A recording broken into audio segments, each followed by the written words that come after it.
One of the things I've learned in doing business, doing life with Daniel is, um, Daniel has a big heart. I have a big heart, and I think that heart can get us in trouble in different ways, right? It just does. One of the things I've had to learn about business is it's business, it's not personal. And when you have a big heart like that, you want to help. And sometimes when you want to help people, not just employees, it could be clients, it doesn't go so well. Dimitri, I'm sure you've been here. Daniel, I know that we've been here. Let's talk about times where we don't have to have specifics, but just times in general when you've had a big heart and you're trying to help clients and it doesn't pay off, quite literally. Talk about how you started to learn how to tighten that up and not make those mistakes again. When it comes to clients, Yeah, let's say clients that we're trying to help them, and there's clients that we've had a big heart for and it works out, and there's clients we had a big heart for and it didn't, right? um, but we've had to make adjustments as a result. And so I think for any new business, a brand new entrepreneur, it's easy to make the mistake of, oh, such and such, it's okay, it's 5 months, it's 6 months, it's okay, and then one day it's not, right? yeah. And you So have I to see what you you're have saying. to make those adjustments. And so let's talk. Again, we don't have to have specific stories, but let's talk about that process. Yeah, I think you have to ultimately realize you're running a business and you have a heart. If you want a charity, you have like a charity case. We have charity case clients for sure, but if you want to run a charity, then you're in the wrong business. You're in a business to make money.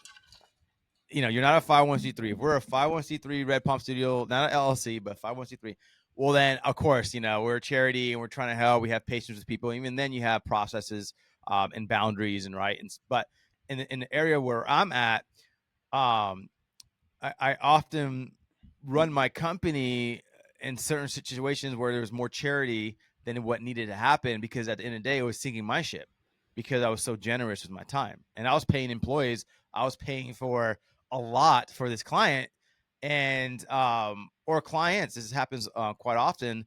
Not anymore because we corrected it. But in the beginning, it was like I would just do stuff. I mean, I'll get you paid, or hey man, just do this for me. Hey man, I have a big Rolodex of people. If you do this for me, then I'm gonna be able to help you out here. So there's all these things where I have a big heart to help people, but and again, I'm here in this business to make money because I have to provide income for my family. And at any time that I'm trying to do something for free, or I have more grace on payment, or I'm trying to do stuff for people, it's robbing time and energy from my family because I'm spending the time helping that person. When I was a one man show, I did that a lot. And Lucy, my wife, said, "You need to stop doing that. People are taking advantage of you, and they're not respecting your time, and they're robbing you from your time, right?" And so I had to first see the value in me, and then I had to see the value in my company and what I bring.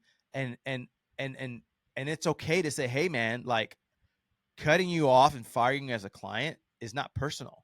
It's just that hey, we have to go a different direction because I have to pay now. I have to pay employees. I have things to pay, and anytime you're late or you're you having a hard time, and it's not our fault as a marketer. It's something that maybe your employees quit on you, and now you're stuck, and you were going to make this much money, now you can't. There's grace for that, but when it's 2, 3, 4 months of that, we have to put boundaries and say, hey, we're paying you to grow your company, not you paying us to grow your company, right? And so we actually, this is recent. We implemented it this year. I was like, we're done. We're done with charity. We're done with it. Not that all situations, but we put some stuff in our company because we have a big heart that we have to hold ourselves accountable because I'm not a bank.